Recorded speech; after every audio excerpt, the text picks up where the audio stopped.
if they sin against you, for there is no man who doesn't sin, and you are angry with them, and deliver them to the enemy, so that they carry them away captive to the land of the enemy, far off or near. Yet if they repent in the land where they are carried captive, and turn again and make supplication to you in the land of those who carried them captive, saying, we have sinned and have done perversely, we have acted wickedly. If they return to you with all their heart and with all their soul in the land of their enemies who carried them captive, and pray to you toward their land which you gave to their fathers, the city which you have chosen, and the house which I have built for your name, then hear their prayer and their supplication in heaven, your dwelling place, and maintain their cause.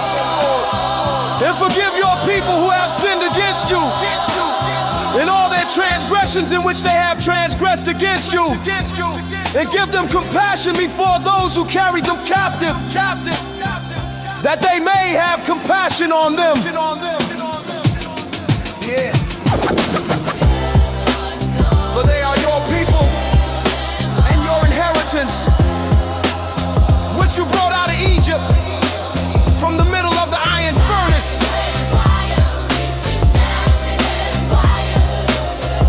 that your eyes may be open to the supplication of your servant, and to the supplication of your people Israel, to listen to them whenever they cry to you. For you separated them from among all the peoples of the earth, to be your inheritance, as you spoke by Moses your servant, when you brought our fathers out of Egypt, Lord Yahweh.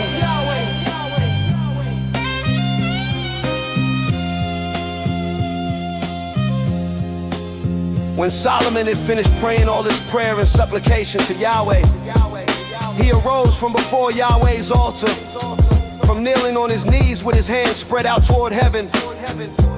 He stood and blessed all the assembly of Israel with a loud voice, saying, blessed be Yahweh, who has given rest to his people Israel, according to all that he promised. Not one word has failed of all his good promise, which he promised by Moses his servant. May Yahweh our God be with us, as he was with our fathers. Let him not leave us or forsake us, that he may incline our hearts to him, to walk in all his ways, and to keep his commandments, his statutes, and his ordinances, which he commanded our fathers. Let these my words, with which I have made supplication before Yahweh, be near to Yahweh our God day and night, that he may maintain the cause of his servant and the cause of his people Israel, as every day requires, that all the peoples of the earth may know that Yahweh himself is God. There is no other. Let your heart therefore be perfect with Yahweh our God, to walk in his statutes and to keep his commandments, as at this day. The king and all Israel with him offered sacrifice before Yahweh. Solomon offered for the sacrifice of peace offerings, which he offered to Yahweh, 22,000 head of cattle and 120,000 sheep. So the king and all the children of Israel dedicated Yahweh's house. The same day the king made the middle of the court holy that was before Yahweh's house.